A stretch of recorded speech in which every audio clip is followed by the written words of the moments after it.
सुस्वागतम मित्रों। हिंदू प्रतीक एवं मान्यताओं में आज का हमारा विषय है मूर्ति पूजा व प्राण प्रतिष्ठा।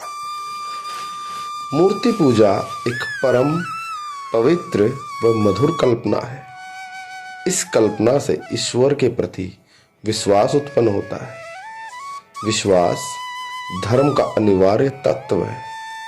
बिना विश्वास की गई पूजा केवल बाह्य आडंबर मात्र होती है। मूर्ति पूजा उपासना की 5वीं श्रेणी है।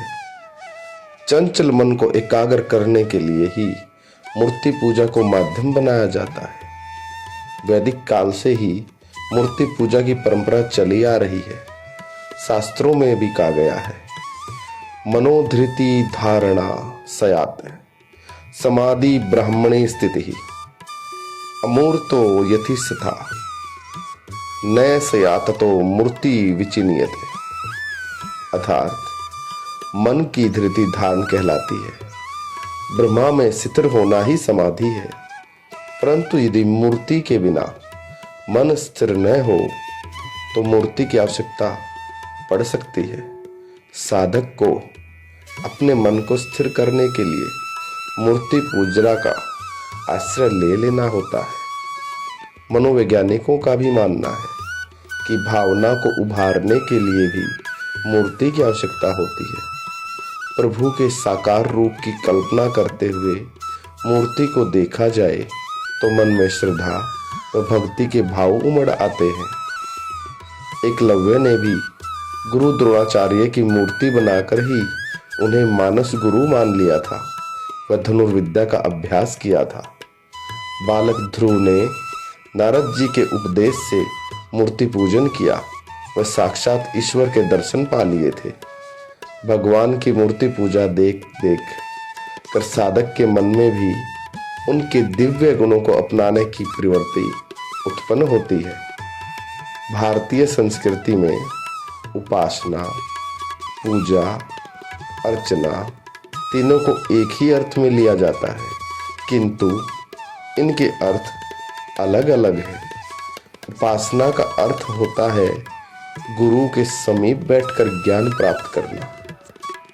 किसी आकार को पूजना अर्चना कहलाती है तथा मूर्ति में प्राण प्रतिष्ठा करना पूजा कहलाता है। उपास्य देव का षोडशोपचार करते समय उपासक अप्रत्यक्ष रूप से अपने हृदयगत भाव अर्पित करता है।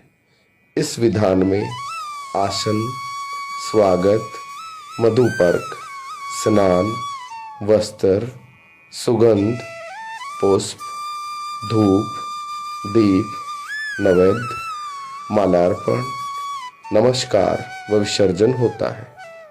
प्रतिभा में उपस्थिति देव का अव्यक्त व अमर भाव सदा के लिए साधक के हृदय से जुड़ जाता है।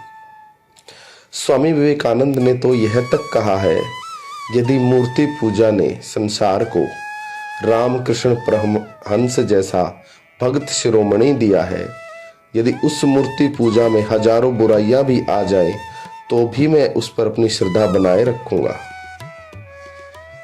देव मूर्ति की प्राण प्रतिष्ठा कैसे की जाती है? कोई भी नई मूर्ति लगाने के पश्चात देव प्रतिमा की प्राण प्रतिष्ठा की जाती है। उनमें शक्ति का अधिष्ठान किया जाता है। अथर्ववेद में कहा गया है, हे प्रभु, आइए इस पत्थर की बनी मूर्ति में अधिष्ठ हो जाइए। आपका यह शरीर पत्थर की बनी मूर्ति हो जाए। यदि प्रतिमा में प्राण प्रतिष्ठा न की गई हो तो सारी पूजा अर्चना निष्फल हो जाती है। इसलिए कहा गया है, सुरायर लक्षणहीनानाम यह तो पूज्यते नरः तस्य यानन नाभिवचिन्ते तस्मात् परवर्जयेत्। अर्थात जो मनुष्य अप्रतिष्ठित देव प्रतिमा का पूजन करता है, उसके अन्न को देवता ग्रहण नहीं करते। अतः ऐसी मूर्ति का त्याग कर देना चाहिए। प्रतिमा में प्राण प्रतिष्ठा करते समय मंत्रोच्चार किया जाता है ताकि देव उपस्थित हो वह प्रभु व भक्त के बीच एक आत्मीय संबंध स्थापित हो जाए।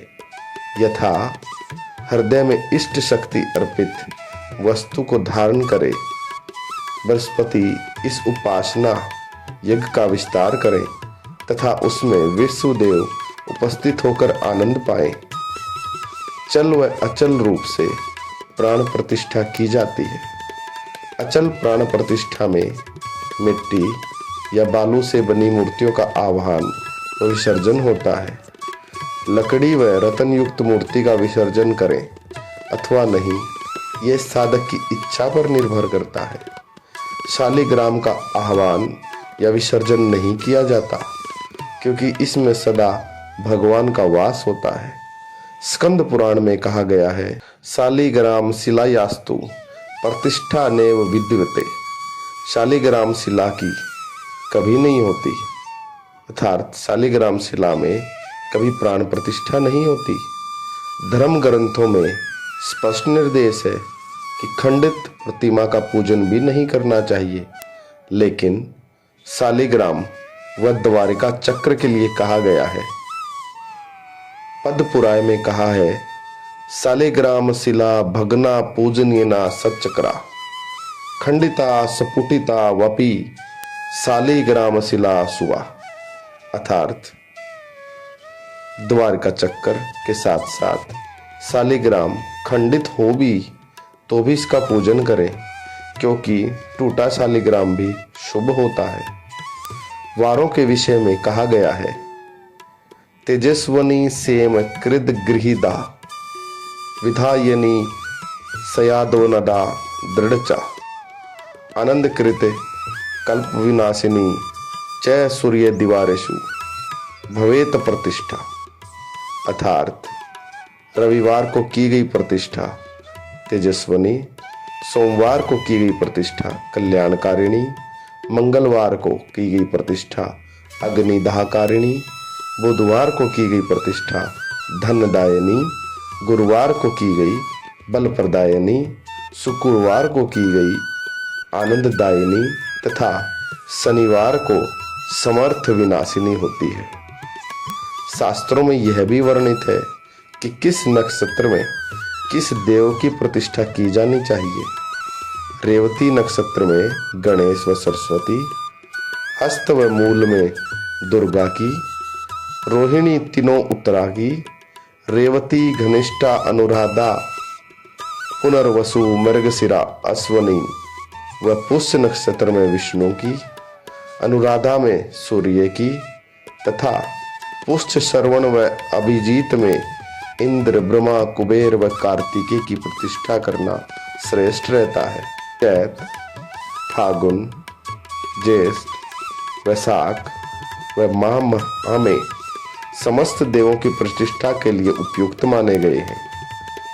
रतन, सुवर्ण, चांदी, पीतल व तांबे तथा लोहे, लकड़ी व मिट्टी की प्रतिमाएं घर में पूजी जा सकती हैं। शिव पूजा में नर्मदा का वामलिंग विशेष महत्व रखता है।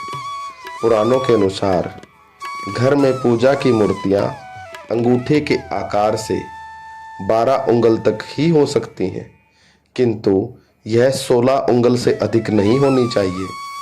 घर में मूर्ति पूजन भी विधान है।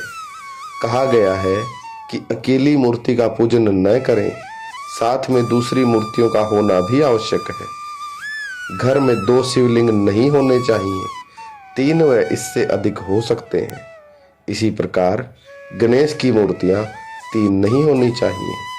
2 शंख, 2 सूर्य, 3 देवी की मूर्तियां, 2 चक्र व 2 शालिग्राम की शिलाएं घर में नहीं पूजनी चाहिए। इनसे कम या अधिक संख्या श्रेष्ठ है।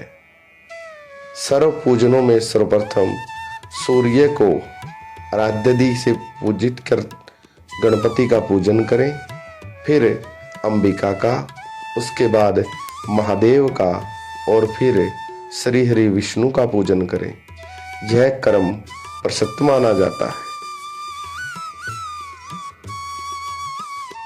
ओम हरि